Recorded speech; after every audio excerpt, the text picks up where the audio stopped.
kita mau belajar bersama bagaimana mengasihi Tuhan dengan benar. Ya, jadi kita jangan hanya tahu tentang kasih Tuhan yang dalam, terus kita nggak ngerti bagaimana mengasihi Tuhan dengan benar. Bagaimana mengasihi Tuhan dengan dalam. Ya, pagi hari ini kita akan belajar sama-sama, teman-teman, bagaimana kita bisa mengasihi Tuhan dengan benar, mengasihi Tuhan dengan sepenuh hati kita. Haleluya.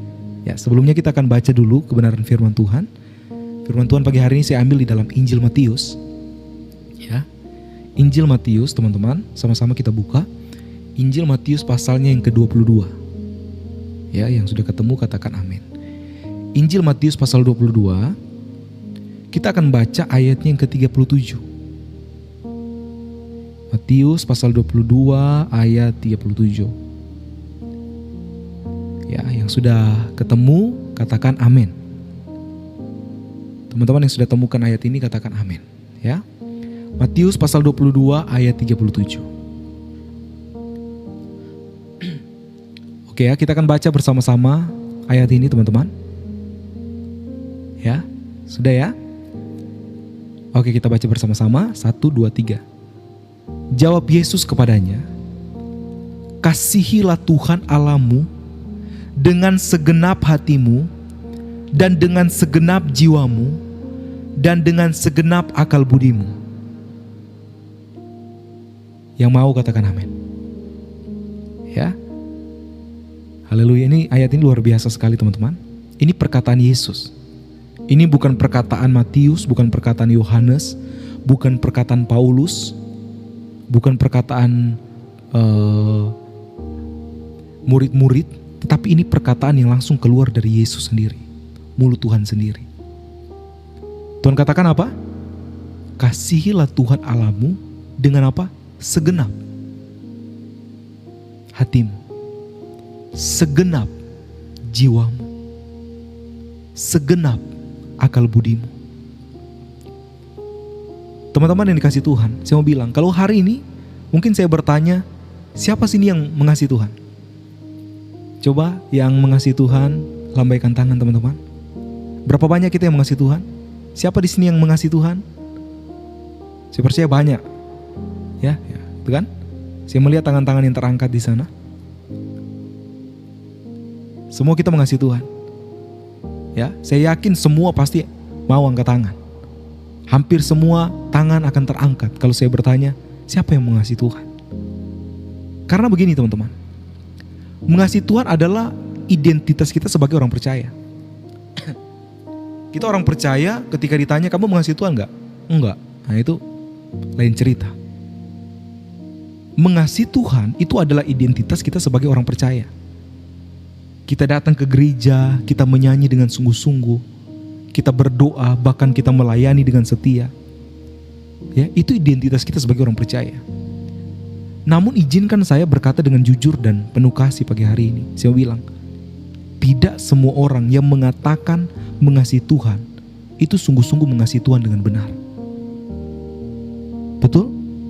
Bukan karena mereka munafik, tetapi karena seringkali kasih kita kepada Tuhan berubah menjadi sebuah rutinitas, bukan lagi relasi. Ya, teman-teman, saya mau katakan, Yesus tidak pernah berhenti pada apa yang tampak dari luar. Yesus selalu menembus sampai ke kedalaman hati kita. Iya kan?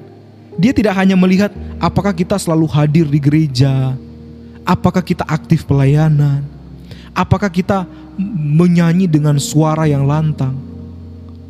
Bukan hanya itu, tetapi dia melihat siapa yang benar-benar kita kasihi di dalam hati kita. Kita lebih mengasihi Tuhan dengan segenap hati kita, atau kita lebih mengasihi dunia, atau kita lebih mengasihi diri kita sendiri. Karena itu teman-teman, pertanyaan yang paling penting bukan apakah kamu mengasihi Tuhan, bukan itu.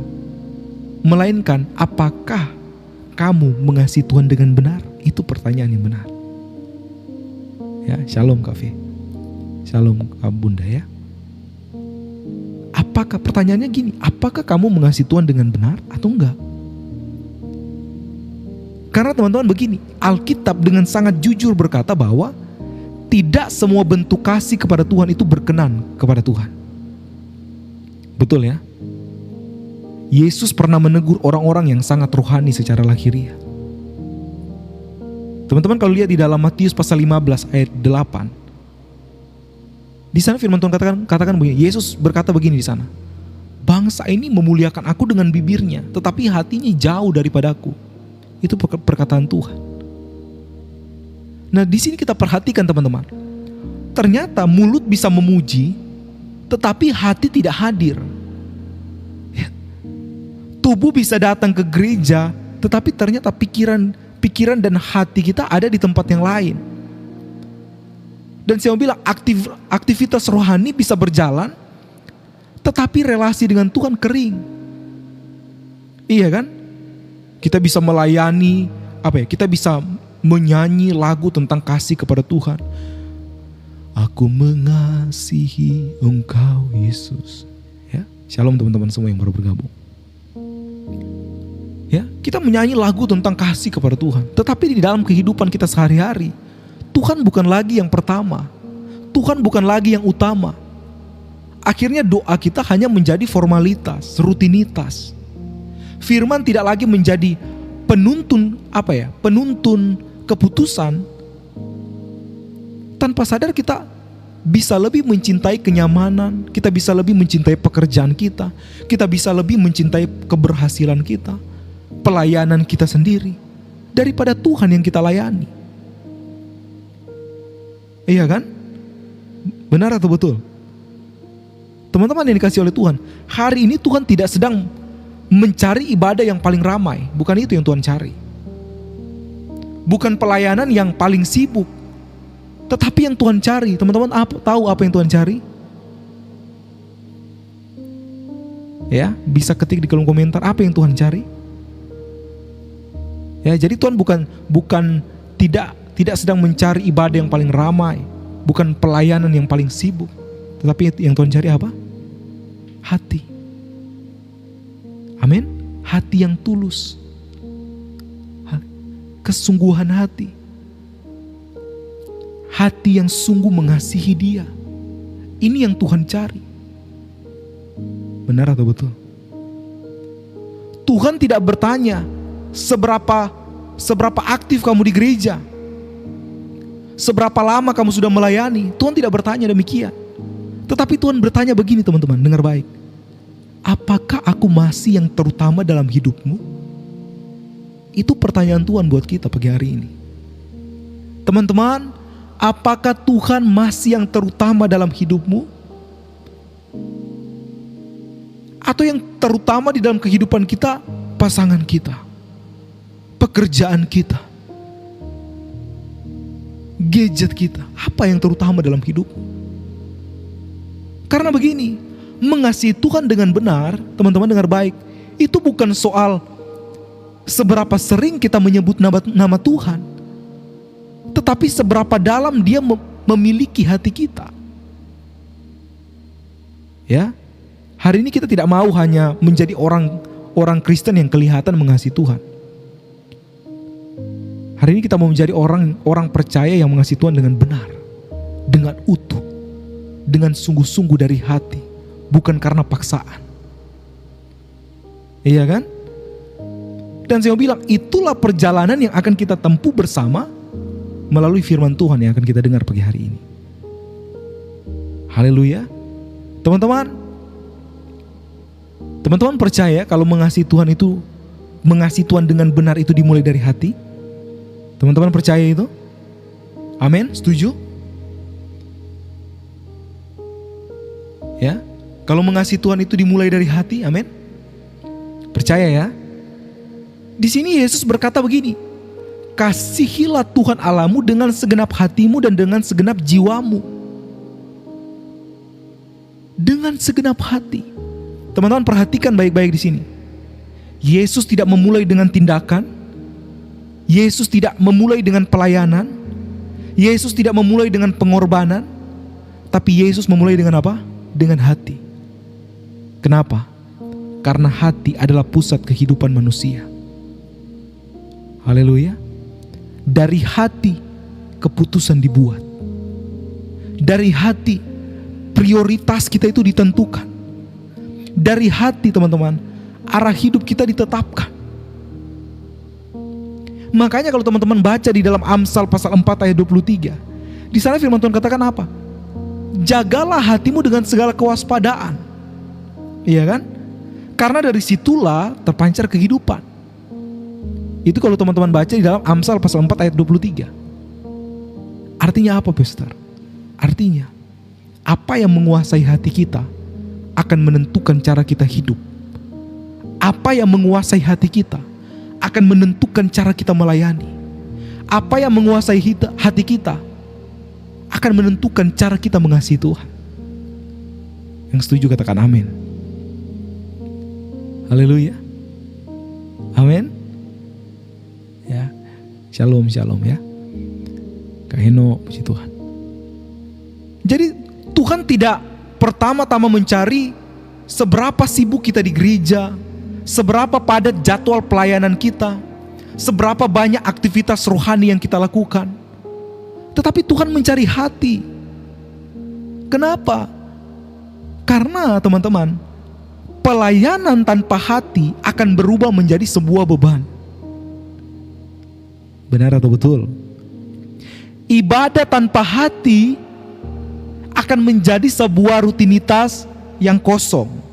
Iya atau ya? Iya kan?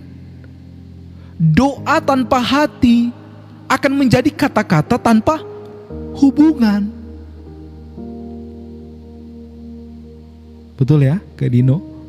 Saya mau bilang teman-teman, banyak orang melayani Tuhan, tetapi hatinya lelah. Banyak orang melayani Tuhan, tapi hatinya pahit. Banyak orang melayani Tuhan, hatinya terluka. Bukan karena Tuhan jahat loh, tetapi karena hati tidak lagi terhubung dengan kasih kepada Tuhan. Iya kan? Dengar baik. Ya betul ya, Kak Cincin ya, Kak Fani, Kak Mariati, Kak V. Dengar baik teman-teman, Kak King ya. Mengasihi Tuhan dengan benar berarti menyadari satu kebenaran ini. Apa itu? Tuhan bukan hanya bagian dari hidup kita, tetapi Tuhan adalah pusat dari hidup kita. Yang percaya berikan tepuk tangan buat Tuhan. Haleluya. Tuhan adalah pusat hidup kita. Bukan Tuhan yang menempati salah satu ruang dalam hidup kita, tetapi Tuhan yang menjadi fondasi, menjadi dasar. Bukan bagian, tetapi pusat, sentral dari seluruh hidup kita. Iya kan? Teman-teman, seringkali tanpa sadar kita hidup seperti ini. Tuhan boleh ikut asal tidak mengganggu rencana. Seringkali kan kita begitu. Tuhan boleh memimpin asal tetap sesuai keinginan. Tuhan boleh bicara asal tidak terlalu menuntut. Namun mengasihi Tuhan dengan benar, teman-teman, berarti membalik membalik posisi itu. Iya kan? Kak Cincin, Kak Heno, Kak Niki. Bukan Tuhan yang mengikuti agenda kita, tetapi kita yang menundukkan agenda kita kepada Tuhan.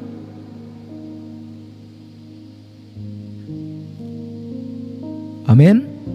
Teman-teman yang dikasih Tuhan, banyak orang berkata, Tuhan berkati rencana saya. Tetapi sedikit yang berkata, Tuhan, ini hidupku. Aku serahkan rencanaku kepadamu. Sangat sedikit orang yang berkata demikian. Karena begini teman-teman, dengar baik. Kasih yang sejati selalu melibatkan penyerahan. Betul? Sekali lagi, kasih yang sejati selalu melibatkan penyerahan. Ya. Kasih yang sejati selalu berkata, bukan kehendakku, tetapi kehendakmu yang jadi. Dan disinilah hati kita diuji teman-teman. Saat rencana kita tidak berjalan, saat doa kita belum dijawab, saat jalan Tuhan berbeda dari harapan kita. Pertanyaannya, apakah kita masih mengasihi Tuhan? Masih mau mengasihi Tuhan? Ketika doa belum dijawab, ketika rencana kita tidak berjalan, saat jalan Tuhan berbeda dengan harapan kita, masih mau mengasihi Tuhan? Masih mau cinta Tuhan? Masih? Haleluya. Masih dong. Wow. Ataukah kita hanya mengasihi Tuhan selama Dia memenuhi keinginan kita? Berapa banyak orang Kristen, anak-anak Tuhan, mengasihi Tuhan ketika dia diberkati. Dengar baik teman-teman, mengasihi Tuhan dengan benar bukan berarti kita tidak, mengasihi Tuhan dengan benar bukan berarti kita tidak punya keinginan. Ya, saya harap teman-teman tidak salah mengerti maksud saya. Tetapi mengasihi Tuhan itu berarti kita percaya bahwa kehendak Tuhan lebih baik daripada kehendak kita. Amin. Kau suara. Haleluya. Kasih yang benar dimulai dari hati yang berkata dengan tulus, Tuhan, Engkau yang terutama. Boleh ketik di kolom komentar, katakan, Tuhan, Engkau yang paling utama dalam hidupku. Boleh teman-teman ketik di kolom komentar. Ya. Bukan hanya di lagu pujian, tetapi di dalam keputusan hidup kita sehari-hari. Dalam prioritas kita, siapa yang kita prioritasin. Dalam cara kita menggunakan waktu, dalam cara kita menggunakan tenaga kita, dalam cara kita menggunakan hidup kita. Ya, makasih buat respon dari teman-teman semua. Ya, puji Tuhan. Kak Munte, makasih. Puji Tuhan. Dan dari hati yang seperti inilah teman-teman, kasih kepada Tuhan akan bertumbuh dengan benar.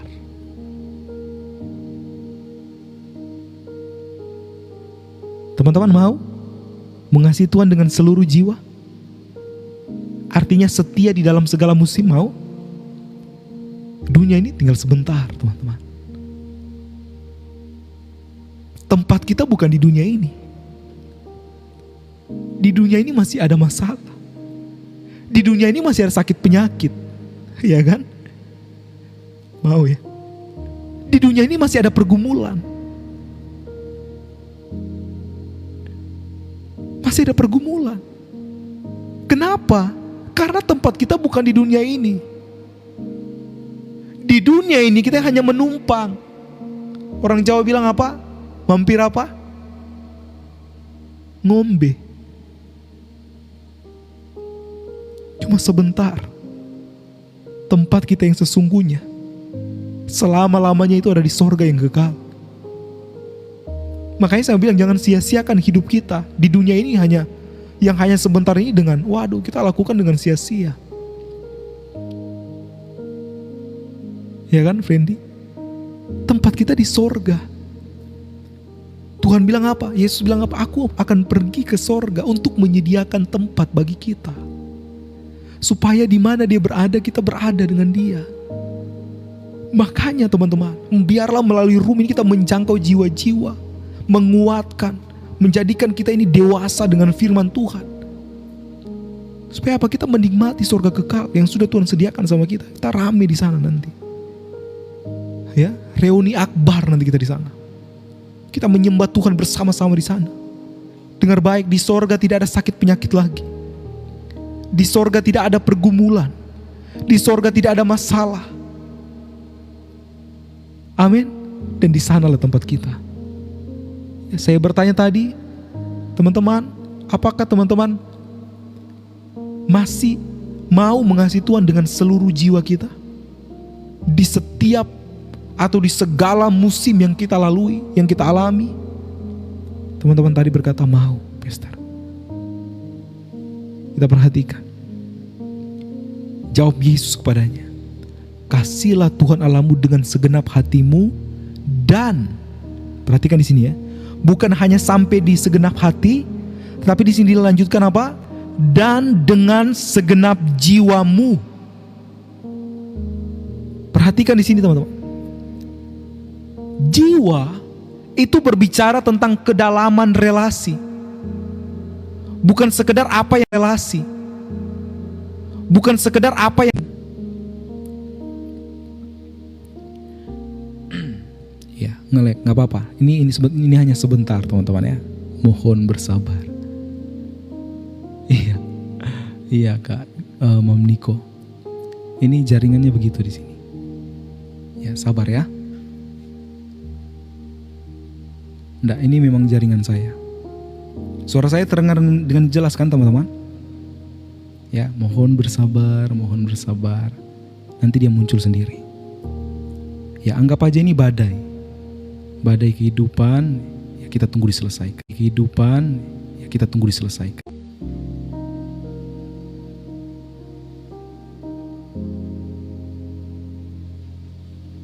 Cek 1. Ya, aman ya? Udah? Sabar. Ini signal. Ya, sudah. Itu kan badai pasti berlalu. Begitu juga dengan perjalanan kehidupan kita.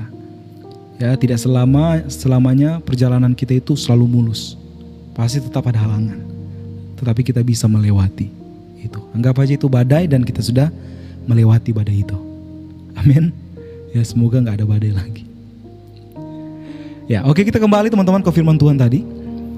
Jadi kalau hati berbicara tentang pusat keputusan, maka jiwa itu berbicara tentang kesetiaan dalam sebuah perjalanan yang panjang. Ya kan? Kayak tadi kan kita perjalanan live, ketika ada cobaan sedikit, kita mau setia atau enggak? Itu kan sebuah contoh. Contoh saja, contoh. Jadi jiwa itu yang tetap tinggal ketika perasaan kita naik turun. Jiwa itu yang bertahan ketika iman kita diuji. Jiwa itu yang tidak lari ketika Tuhan terasa diam. Dan saya mau bilang teman-teman, di sini kita akan lihat kasih yang tidak ditentukan oleh keadaan. Mengasihi Tuhan dengan segenap jiwa berarti tetap mengasihi saat hidup baik. Amin. Tetap mengasihi saat hidup sulit. Tetap menyembah saat doa belum dijawab. Tetap percaya saat doa juga sudah dijawab. Masalahnya teman-teman, banyak orang itu tanpa sadar mereka memiliki kasih yang bersyarat. Oh, kalau diberkati semangat. Iya kan? Oh, kalau berhasil rajin ibadah. Oh, kalau doa dijawab puji Tuhan. Tetapi ketika usaha gagal, ketika doa terasa kosong, ketika masalah datang bertubi-tubi, mulai muncul pertanyaan. Tuhan, engkau di mana? Tuhan, kenapa engkau diam? Tuhan, kenapa hidupku begini? Teman-teman yang dikasihi Tuhan, dengar baik. Kasih yang sejati itu diuji bukan saat semuanya baik, tetapi saat semuanya sulit. Itu kasih sejati diuji. Nah, kita akan lihat di sini kasih musiman versus kasih yang dewasa. Kita akan belajar pagi hari ini. Teman-teman yang dikasihi Tuhan, banyak orang mengasihi Tuhan secara musiman. Betul? Musim berkat, mereka dekat dengan Tuhan. Musim kelimpahan, mereka melayani dengan semangat. Musim nyaman, wah mereka aktif. Tetapi ketika musim mulai kering, wah doa terasa berat. Firman Tuhan terasa biasa. Ibadah terasa hampa. Dan perlahan-lahan teman-teman, kita mulai menjauh. Padahal kasih yang benar berkata apa? Tuhan tetap Tuhan apapun keadaanku. Itu kasih yang sejati. Itu kasih yang benar. Tuhan tetap Tuhan. Apapun keadaan yang aku alami, dia tetap Tuhan yang berkuasa. Dia tetap Tuhan yang mengasihiku. Dan aku mengasihinya. Inilah bedanya iman kanak-kanak sama iman yang dewasa. Teman-teman dengar baik. Iman yang kanak-kanak itu berkata, aku mengasihi Tuhan karena apa yang Tuhan beri. Aku mengasihi Tuhan karena Tuhan sudah sembuhkan aku. Aku mengasihi Tuhan karena aku sudah diberkati berlimpah-limpah oleh Tuhan. Tetapi iman yang dewasa berkata apa? Aku mengasihi Tuhan karena aku tahu Tuhan itu siapa.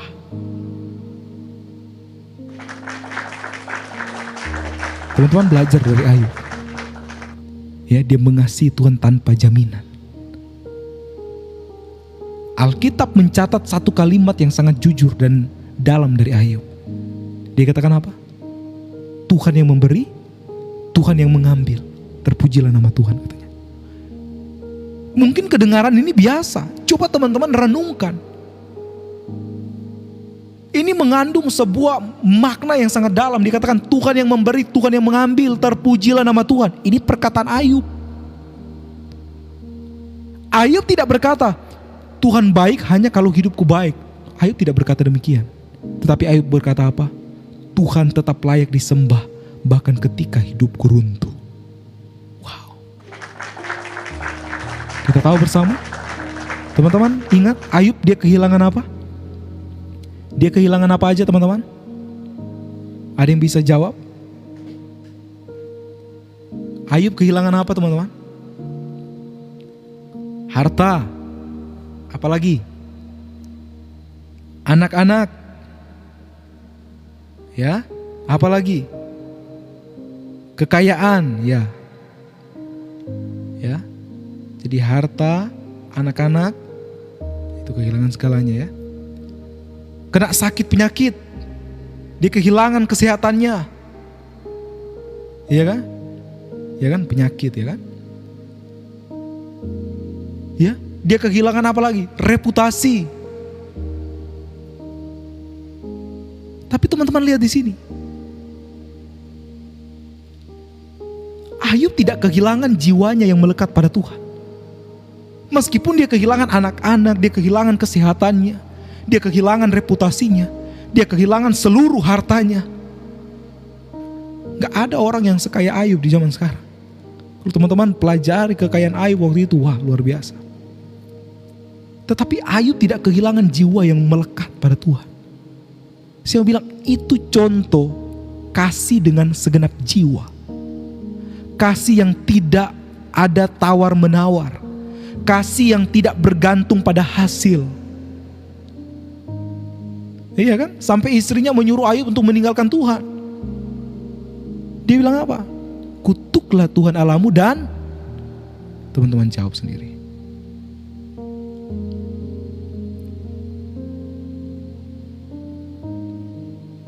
Itu kita lihat kan. Kita belajar bersama-sama. Jadi mengasihi Tuhan saat ya dia terasa diam gitu. Teman-teman yang dikasih Tuhan, saya mau bilang salah satu ujian terbesar dalam mengasihi Tuhan adalah saat Tuhan terasa diam. Ya kan? Iya, iblis intervensi.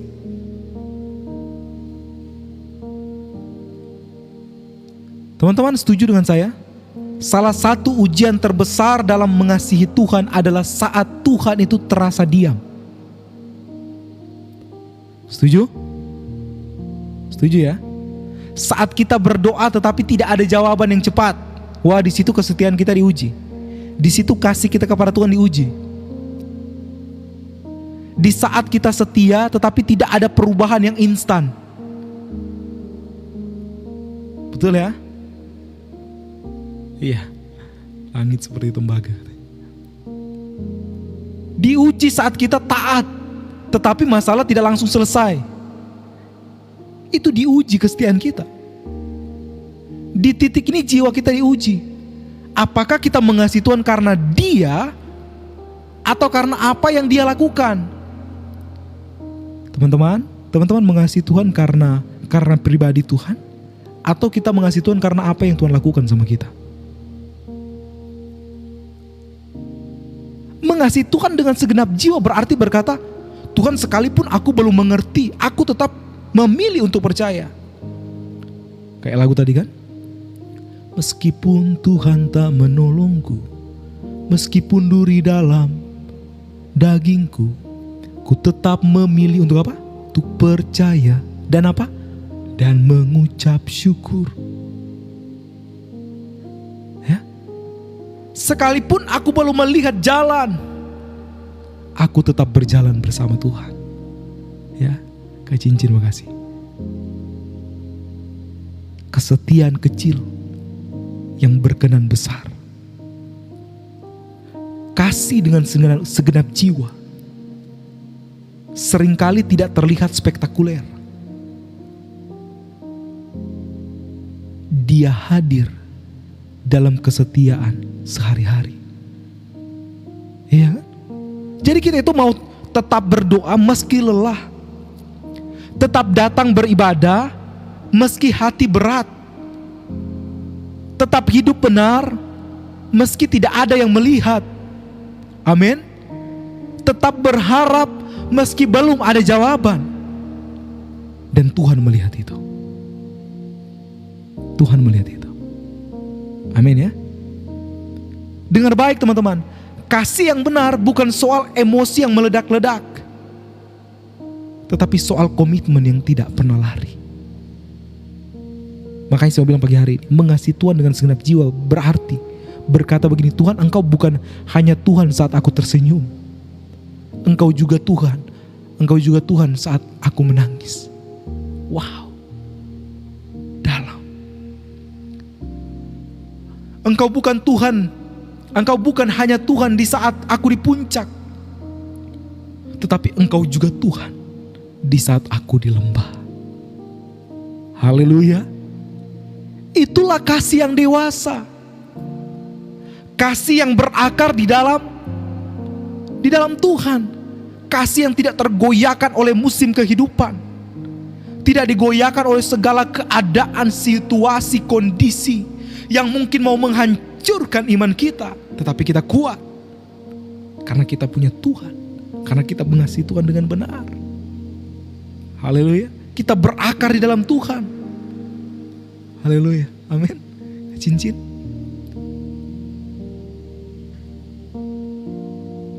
Terus pastor, kalau kita mengasihi Tuhan itu dibuktikan dengan apa? Ya kan, pertanyaan itu datang kan? Mengasihi Tuhan itu dibuktikan dengan apa? Ada yang bisa jawab? Ya, 4 huruf. Ya, doa juga masuk.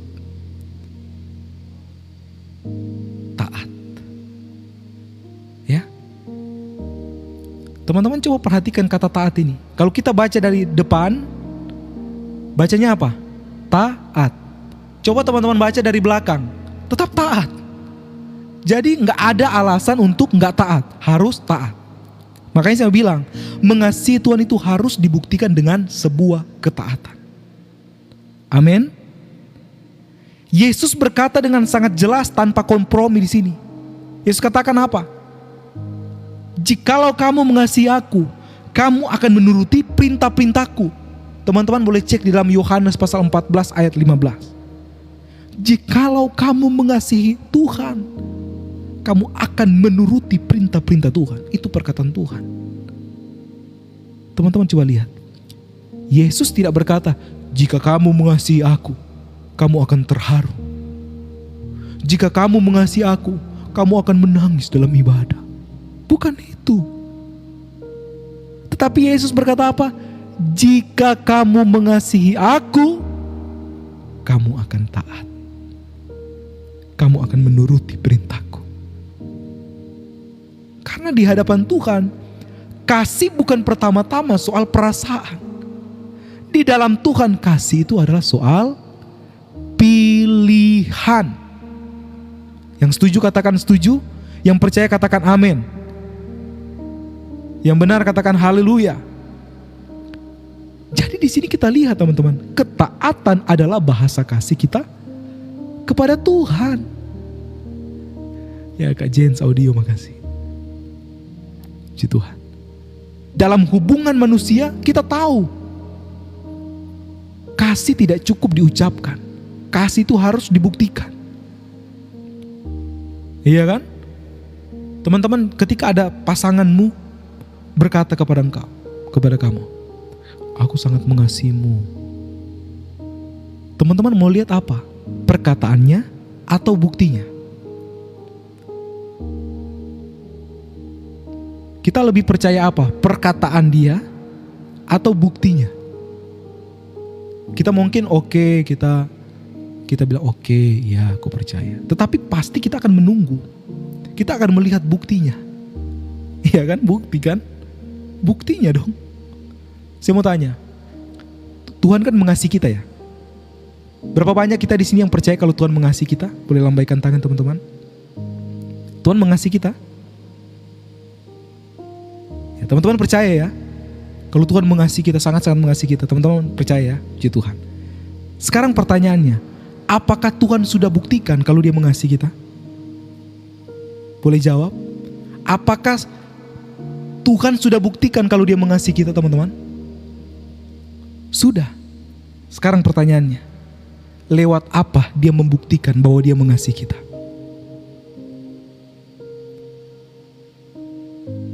Lewat apa? Ada yang bisa jawab? Wah, cepat banget ini. Lewat pengorbanannya. Lewat Dia mati di kayu salib. Ya. Lewat Tuhan Yesus. Wow, ini luar biasa jawabannya. Penebusannya di kayu salib, pengorbanannya di kayu salib. Nah ini, teman-teman mengerti semua. Jadi kasih itu harus disertai oleh bukti. Yesus itu gak hanya ngomong doang, aku mengasihi engkau, aku mencintai engkau. Dia buktikan. Bahkan ketika kita dalam keadaan berdosa, kita dalam keadaan bersalah, kita yang seharusnya dihukum, kita yang seharusnya dicambuk, kita yang seharusnya disalibkan, Yesus gantikan. Udah jangan kamu, biar aku aja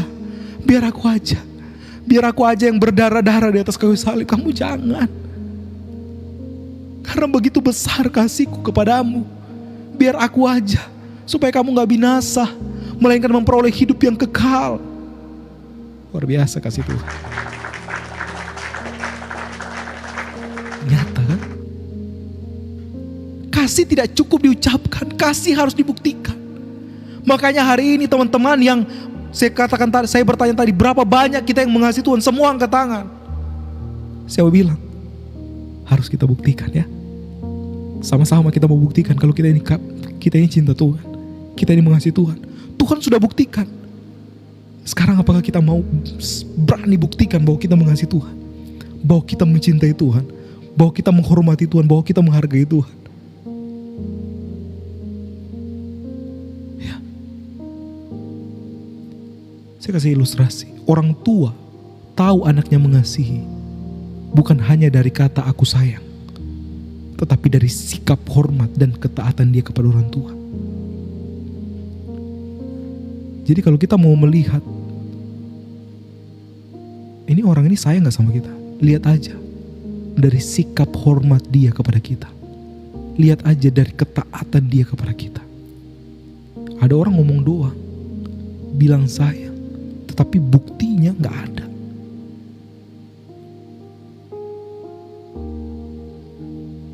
Cuma odo aja, omong doang. Saya bilang demikian juga dengan Tuhan. Ketaatan adalah bahasa kasih yang Tuhan pahami. Makanya saya katakan tadi, kita bisa menyanyi paling keras di gereja teman-teman, tetapi jika hidup tidak taat, kasih itu kosong. Kita bisa berdoa panjang lebar, tetapi jika firman diabaikan, kasih itu hampa. Teman-teman yang kasih Tuhan, mengasihi Tuhan dengan benar berarti Tuhan kehendakmu lebih penting daripada keinginanku. Itu mengasihi Tuhan dengan benar. Ya.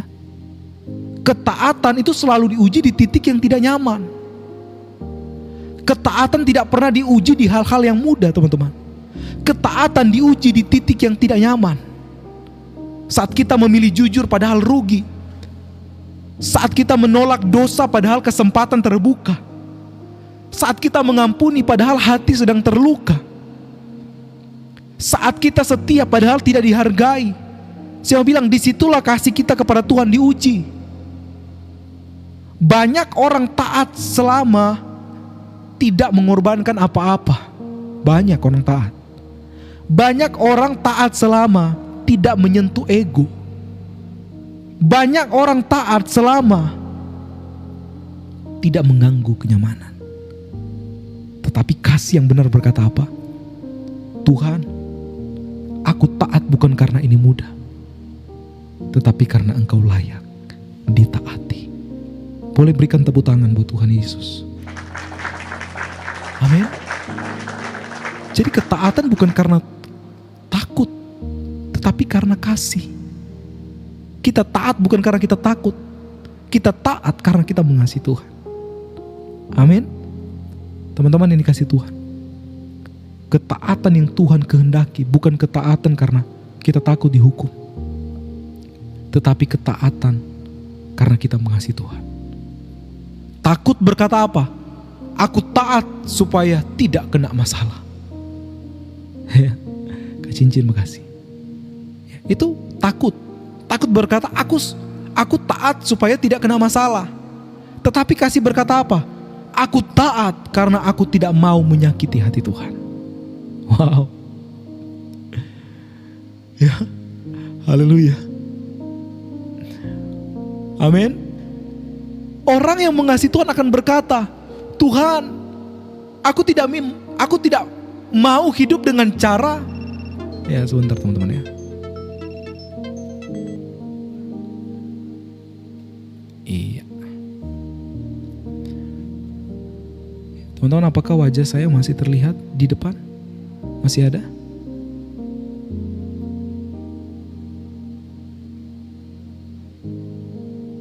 Aman ya? Oke, kita sampai di mana tadi? Oh, aku taat. Orang yang berkata mengasihi Tuhan akan berkata begini teman-teman. Tuhan, aku tidak mau hidup dengan cara yang melukai hatimu. Walau tidak ada orang yang tahu. Itu. Saya bilang, itulah ketaatan yang lahir dari relasi, bukan dari tekanan. Apalagi menyangkal diri. Jadi harga dari kasih sejati, Yesus berkata apa? Setiap orang yang mau mengikut aku, ia harus apa? Harus apa? Menyangkal diri. Dan apa? Memikul salibnya. Dan apa? Mengikut aku. Saya bilang kasih kepada Tuhan selalu punya harga.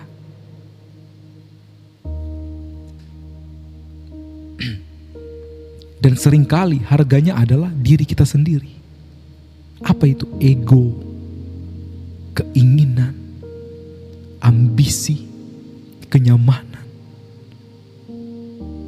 Mengasihi Tuhan dengan benar berarti tidak selalu menuruti apa yang aku mau, tetapi memilih apa yang Tuhan mau. Amin. Dan disitulah salib hadir. Bukan untuk menghancurkan kita, tetapi untuk membentuk kita kembali. Saya mau bilang, ketaatan hari ini menentukan kedalaman relasi kita di hari esok, di masa depan. Jadi semakin kita taat, semakin kita mengenal hati Tuhan. Betul? Semakin kita menghindari ketaatan, semakin relasi menjadi jauh dan kering. Dengar baik, Yesus tidak mencari pengagum, tetapi Yesus mencari pengikut. Apakah kita mau follow Jesus? Atau kita mau follow me?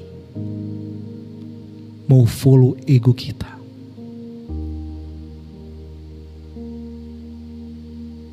Pengagum itu berkata begini teman-teman.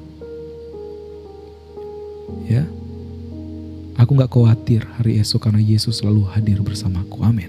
Ini luar biasa kan? Di sini teman-teman kita belajar. Yesus tidak mencari pengagum, Yesus mencari pengikut. Pengagum kan berkata, Yesus luar biasa. Tetapi pengikut berkata apa? Yesus, aku ikut jalanmu. Makanya di sini kita lihat, mengasihi Tuhan dengan benar bukan soal seberapa rohani kita terlihat, tetapi seberapa Amin. Kasih sejati selalu punya harga, teman-teman. Dan ketaatan adalah harga dari kasih itu. Yang percaya katakan amin. Ketaatan adalah harga dari kasih itu. Haleluya. Ini luar biasa. Dengar baik, bagi Tuhan kasih yang benar selalu berjalan seiring dengan ketaatan yang nyata.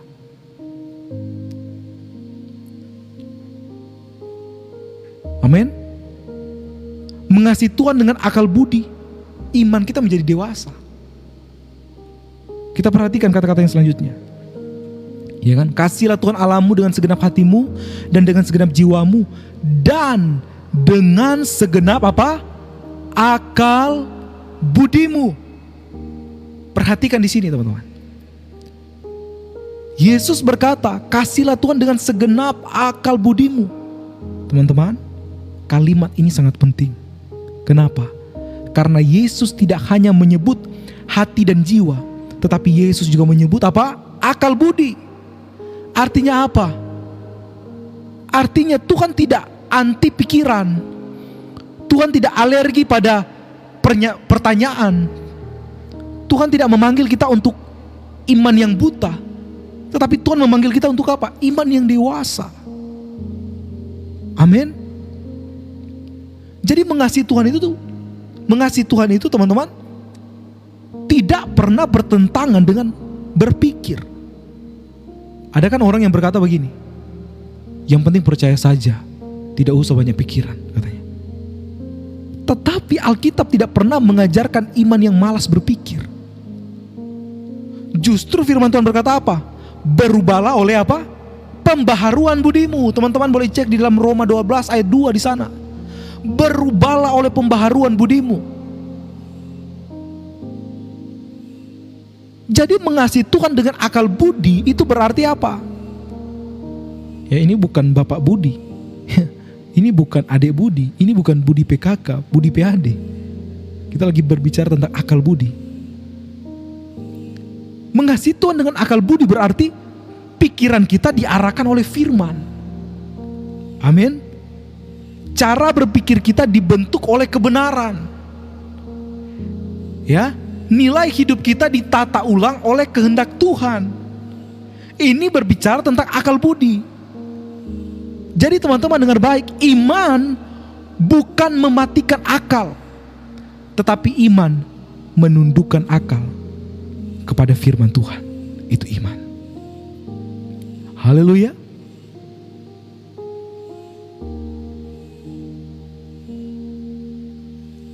Amin. Iman yang dewasa selalu rindu bertumbuh. Teman-teman boleh ketik di kolom komentar, katakan iman yang dewasa selalu rindu bertumbuh. Boleh ketik di kolom komentar. Ya, ini luar biasa. Ini dalam, teman-teman.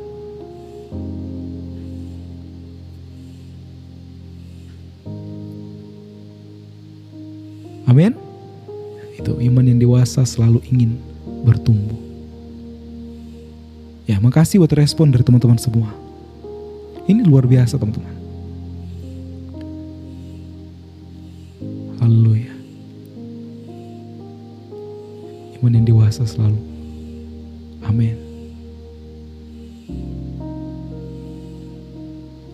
Amin, amin. Puji Tuhan. Puji Tuhan. Haleluya.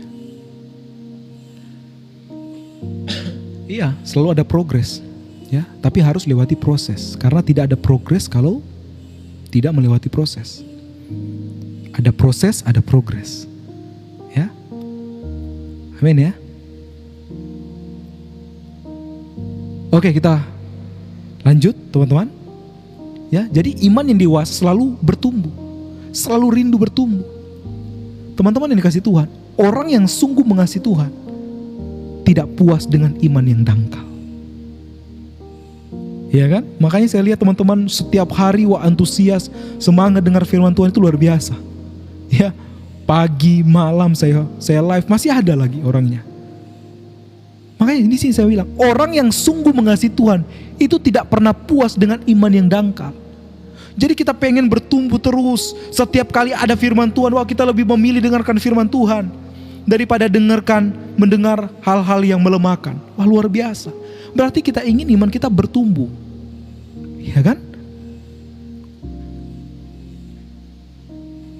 Orang yang mengasihi Tuhan tidak hanya puas dengan ayat favorit,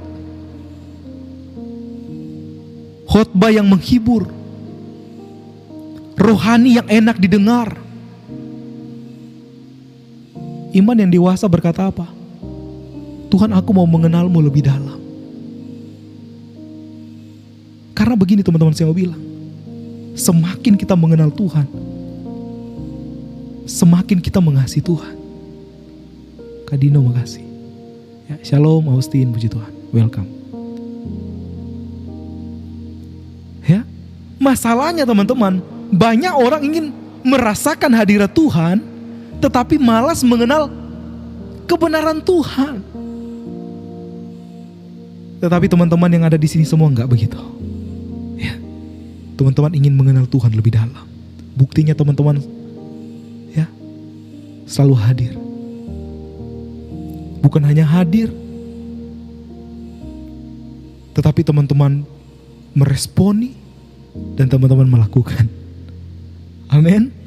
Haleluya. Saya bilang hadirat Tuhan dan kebenaran itu tidak bisa dipisahkan. Teman-teman. Ya. Pastor terus mengasihi Tuhan dengan akal budi itu bagaimana, Pastor? Tolong jelaskan lebih dalam. Dengar baik. Mengasihi Tuhan dengan akal budi berarti begini. Mencintai firman-Nya. Saya mau tanya, ada di sini yang sudah menyelesaikan pembacaan Alkitab dari Kejadian sampai Wahyu? Ada?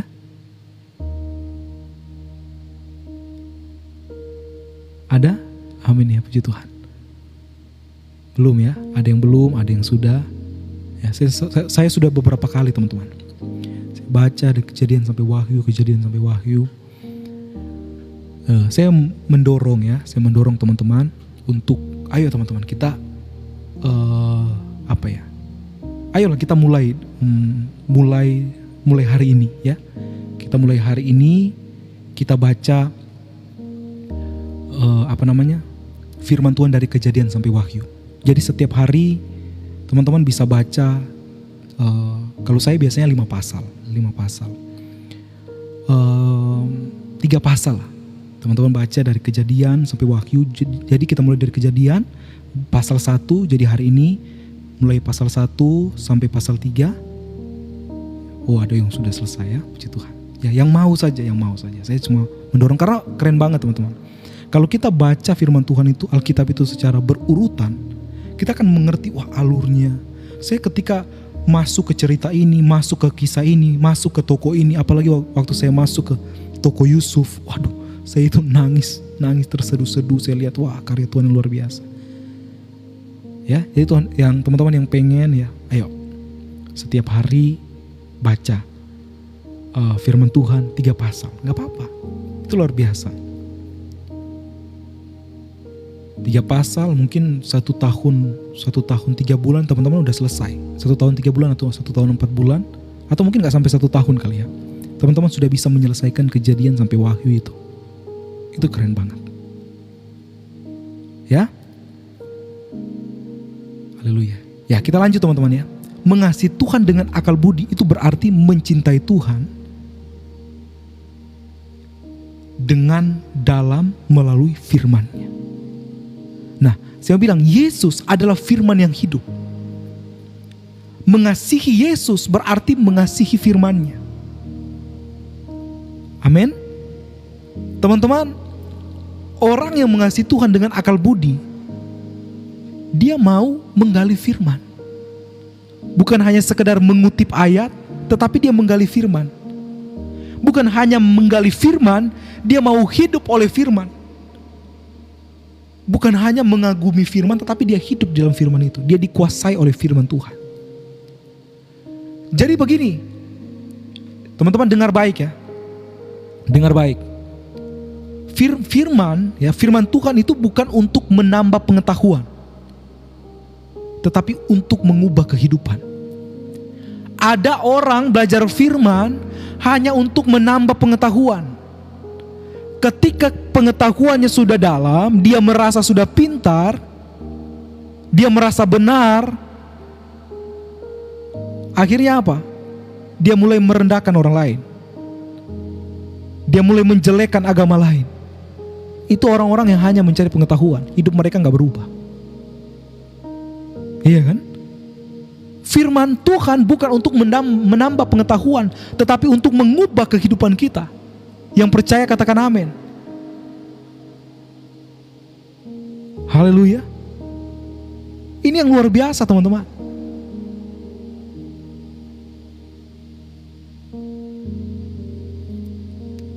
Bukan seberapa banyak ayat yang kita tahu, tetapi seberapa banyak firman yang kita hidupi.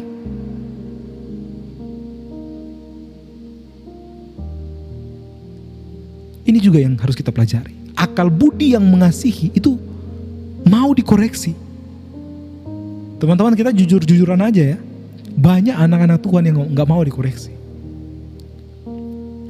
Gak mau. Wah, mereka panas ketika dikoreksi, ketika dikasih masukan. Panas hati mereka. Banyak kan? Akal budi, mengasihi Tuhan dengan akal budi, dengan segenap akal budi kita, itu berarti berbicara tentang mau dikoreksi juga. Ini bagian yang sering tidak nyaman. Dikoreksi oleh firman. Orang yang mengasihi Tuhan dengan akal budi tidak bahasanya tidak defensif saat ditegur oleh firman. Dia tidak sensitif, tidak mudah tersinggung. Dia tidak berkata ini pendapatku, ini caraku, ini kebiasaanku. Tetapi dia berkata apa? Jika firman berkata demikian, aku mau berubah. Tapi pastor, kita kan harus jadi apa adanya. Oh, kita bukan jadi apa adanya. Firman Tuhan tidak pernah mengajarkan kita untuk jadi apa adanya. Firman Tuhan mengajarkan kita jadi seperti Yesus, bukan jadi apa adanya. Jadi seperti Yesus. Taunya dari mana? Lewat firman Tuhan. Mau dikoreksi oleh firman Tuhan. Jadi firman Tuhan itu bukan untuk membenarkan kekurangan kita, bukan. Menerima kekurangan kita, iya, dia terima kekurangan kita. Tetapi dia akan memampukan kita, membawa kita untuk kita meninggalkan kekurangan kita itu. Jadi firman Tuhan bukan untuk membenarkan kita, tetapi untuk membentuk kita. Ya, karena dari sononya kita sudah dibenarkan oleh darah Yesus, oleh penebusan Yesus Kristus. Makanya saya bilang pagi hari ini, iman yang dewasa tidak keras kepala. Iman yang dewasa itu harus rendah hati. Rendah hati itu bukan kita merendah, aku gak bisa. Tapi keras hati, keras kepala. Ya, itu kita belajar teman-teman. Yesus yang memampukan kita, firman Tuhan yang memampukan kita. Makanya saya bilang perlu hubungan dengan Tuhan. Ya. Ini luar biasa teman-teman. Iman yang dangkal mudah goyah. Ya. Ini luar biasa. Saya sangat senang dengan melihat teman-teman semua yang ada di dalam room ini. Saya melihat teman-teman semua dewasa. Iya kan? Teman-teman semua dewasa. Ya, ketika ada orang yang mau menyerang iman kita, ya beberapa kali kan saya lihat. Ketika ada orang yang mau menyerang kita gak pernah membalas. Iya kan? Kita gak pernah membalas. Ini kita belajar bersama-sama. Memang gak mudah, tapi itu menandakan, itu menunjukkan bahwa kita sudah dewasa. Malah kita bilang, wah, kita akan mendoakan mereka, kita mengasihi mereka. Kemarin ada satu, ya beberapa waktu yang lalu ya, ada yang konseling sama saya. Dia bilang gini, pastor, Jangan debat-debat ya pastor. Jangan kita merendahkan atau menjelek-jelekan agama lain. Loh enggak. Room ini kita nggak pernah menjelek-jelekan agama lain. Kita murni menyampaikan Injil Kristus. Yesus tidak pernah mengajarkan kita untuk debat. Injil itu diberitakan. Ketika firman Tuhan katakan, ketika Injil itu sudah sampai ke ujung bumi, barulah Yesus datang. Amin. Iya kan? Room ini ada untuk menguatkan kita. Room ini ada untuk mendewasakan kita. Firman Tuhan yang akan mengubahkan kita. Semakin dewasa, kita semakin dewasa, semakin diubahkan. Saya bilang iman yang dangkal mudah goyah. Amin. Iman yang dewasa itu tetap teguh. Saya mau bilang teman-teman, kita hidup di zaman banyak ajaran, banyak opini, banyak suara rohani. Banyak orang yang mau tampil, tetapi motivasi mereka gak benar. Banyak. Iya kan? Hati-hati dengan firman Tuhan katakan, hati-hati dengan serigala berbulu domba. Memperkatakan firman Tuhan, tetapi sebenarnya di balik itu ada serigala yang buas. Iya kan? Yang mau menerkam. Ini teman-teman. Ini yang harus kita berat memang ya. Kita hidup di zaman banyak ajaran sekarang ini. Sebelum Yesus terangkat naik ke surga, murid-murid datang kepada Yesus. Mereka tanya, Tuhan, apa tanda-tanda sebelum engkau datang kedua kali? Apa yang akan terjadi sebelum engkau datang kedua kali? Teman-teman, Yesus tidak langsung berkata, oh akan terjadi kelaparan, oh bangsa akan bangkit melawan bangsa. Yesus tidak langsung berkata demikian. Tetapi teman-teman tahu apa yang Yesus katakan pertama kali? Pertama kali yang keluar dari mulut Yesus dikatakan apa? Dia bilang begini, hati-hati, jangan sampai kamu disesatkan. Karena ada apa? Akan ada guru-guru palsu, pengajar-pengajar palsu yang mengatasnamakan nama Tuhan, tetapi nanti dia akan membelokkan itu, membuat anak-anak Tuhan itu gak percaya lagi sama Tuhan. Dia akan kecewakan banyak anak-anak Tuhan, dia akan kecewakan banyak orang-orang Kristen, sehingga banyak orang yang, wah ini agama Kristen benar gak sih? Kok isinya kayak gini? Padahal itu oknum. Saya bilang gak semua pendeta itu kayak gitu. Ada pendeta-pendeta yang benar. Ada, saya kenal pendeta-pendeta yang sayang istri, mencintai istri, memperlakukan istrinya dengan baik. Banyak saya lihat. Kenapa kita harus fokus dengan oh yang viral-viral, oh ada pendeta ini, itu oknum. Saya mau bilang orang yang tidak punya karakter Kristus itu tidak layak disebut pastor, tidak layak disebut hamba Tuhan, tidak layak disebut untuk pendeta. Karena firman Tuhan mengajarkan kita lihat dari buahnya. Kalau teman-teman tanya, ada gak pendeta yang hidup dalam kebenaran? Banyak. Banyak. Menjadi teladan banyak. Mungkin kita belum ketemu aja. Itu mungkin gak viral aja. Yang viral justru yang kejam-kejam yang viral. Tapi hamba Tuhan yang mereka tulus dalam pelayanan juga banyak. Saya sudah pelayanan di beberapa tempat, saya melihat. Iya kan?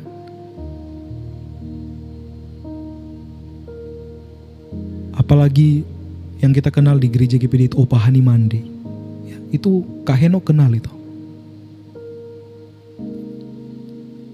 Akhirnya pengikut-pengikutnya menteladani. Pelayanan mereka berkembang. Ya, nama Tuhan dimuliakan. Kita hidup di zaman banyak ajaran, banyak opini, banyak suara rohani. Saya bilang tanpa iman yang dewasa, orang mudah bingung. Iya kan? Orang mudah terseret. Shalom Kamita, puji Tuhan. Selamat pagi, welcome. Iya kan? Kalau iman kita tidak dewasa, wah kita sangat mudah sekali untuk bingung. Makanya setiap kali saya khotbah, saya akan selalu hubungkan dengan aplikasi kita setiap hari. Apa yang kita alami setiap hari. Kalau iman kita tidak dewasa, wah kita sangat mudah untuk bingung, terseret, kita mudah untuk kecewa. Bahkan kita sangat mudah untuk meninggalkan Tuhan. Iya kan? Tapi dengar baik teman-teman. Orang yang mengasihi Tuhan dengan akal budi, mereka berakar dalam firman. Amin. Mereka berakar dalam firman. Ini luar biasa.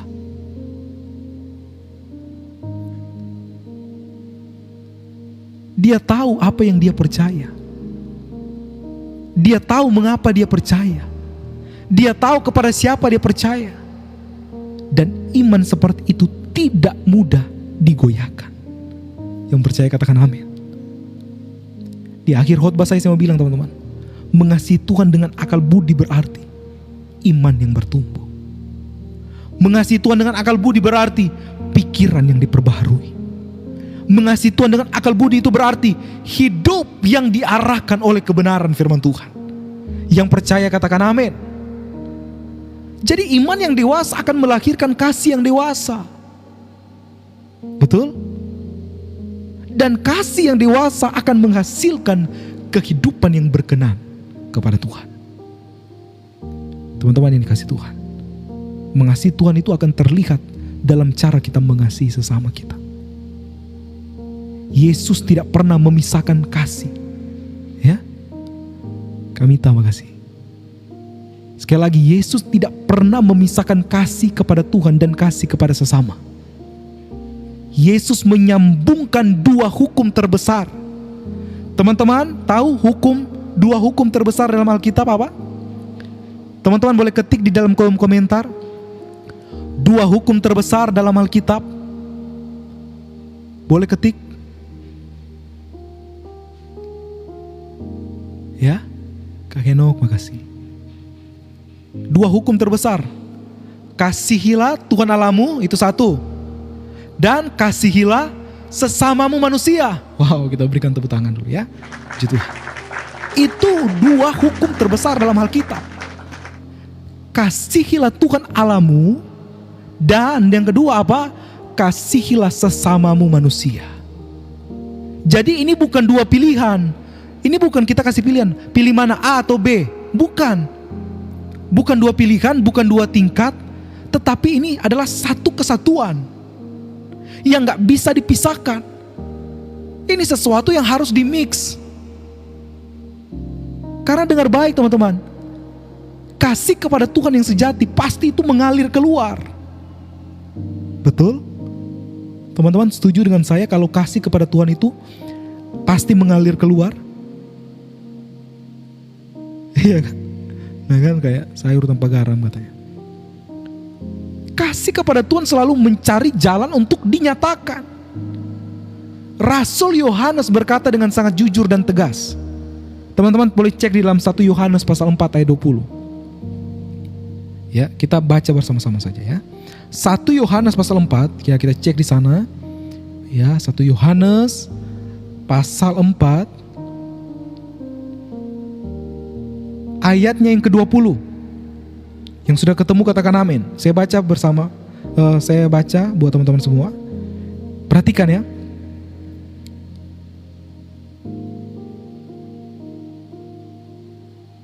Iya, puji Tuhan. Oke, saya bacakan. Jikalau seorang berkata, aku mengasihi Allah, dan ia membenci saudaranya, teman-teman perhatikan di sini ya, maka ia adalah pendusta. Wow, ini firman Tuhan yang bilang loh. Karena barang siapa tidak mengasihi saudaranya yang dilihatnya, tidak mungkin mengasihi Allah yang tidak dilihatnya. Ya, saya mau bilang teman-teman, firman ini tidak bermaksud menghakimi. Ya, tapi firman Tuhan ini mau membuka mata rohani kita. Kasih kepada Tuhan tidak diukur dari seberapa sering kita ke gereja, dari seberapa indah kita beribadah, dari seberapa rohani kata-kata kita. Dengar baik, kasih kepada Tuhan terlihat jelas dari cara kita memperlakukan orang lain. Benar atau betul? Ya, dari cara kita berbicara, dari cara kita bersikap, dari cara kita merespon saat kita disakiti, itu terlihat. Dengar baik teman-teman, rumah adalah tempat pertama kasih diuji. Setuju? Setuju ya? Kamita, Kadino, Kaeno, betul ya? Rumah adalah tempat pertama kasih diuji. Ya kan? Kafe, Kaprili, Kadesi, Kahana, Mavena, Kacahaya, Kaluking. Sering kali kita sangat rohani di gereja, tapi paling mudah marah di rumah. Wah, di gereja angkat tangan paling tinggi. Ternyata mau tunjukin ada cincin emas baru, ya, apalagi emas lagi naik katanya. Wah, diangkat tinggi-tinggi di itulah intermezzo saja teman-teman ya. Seringkali kita sangat rohani di gereja, tetapi paling mudah marah waktu kita di rumah. Kebanyakan begitu kan? Ya, angkat tangan ternyata jam baru. Ya, lompat-lompat di gereja ternyata mau kasih lihat sepatunya baru.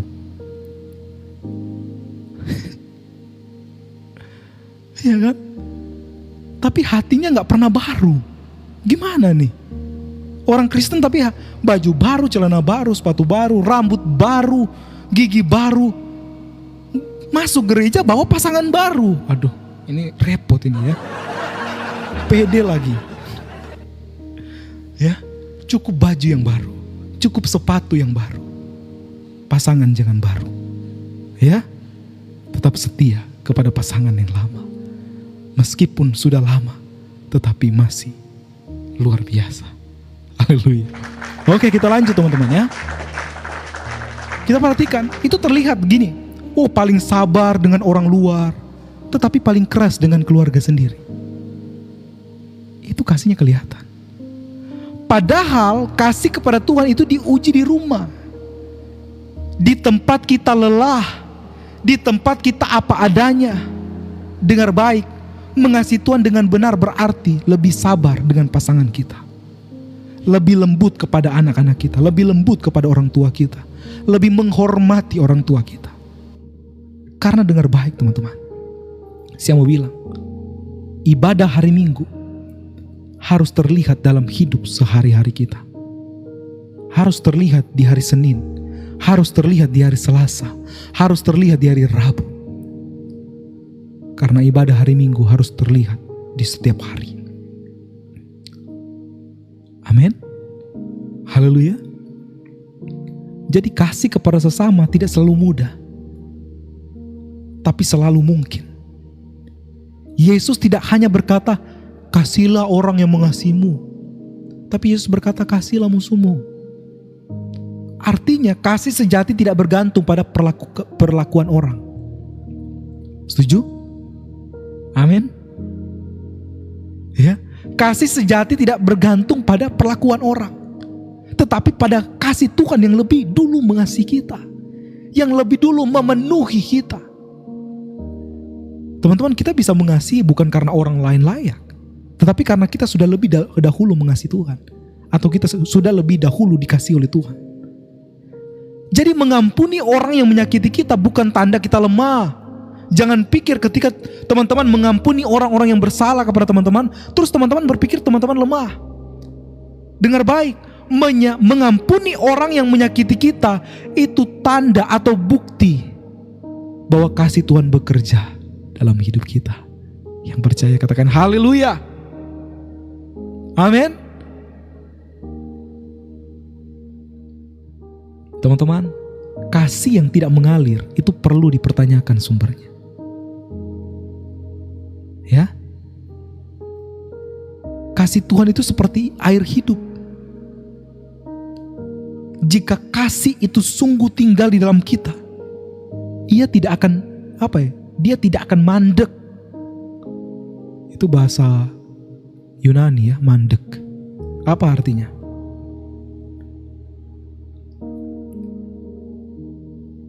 Jika kasih tidak mengalir ke sesama, Mungkin bukan karena orang lain terlalu sulit, ya, tetapi karena hati kita belum sungguh dipenuhi oleh kasih Tuhan.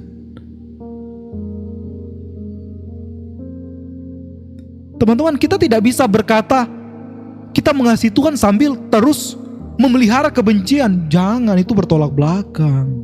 Beda. Sangat-sangat bertolak belakang.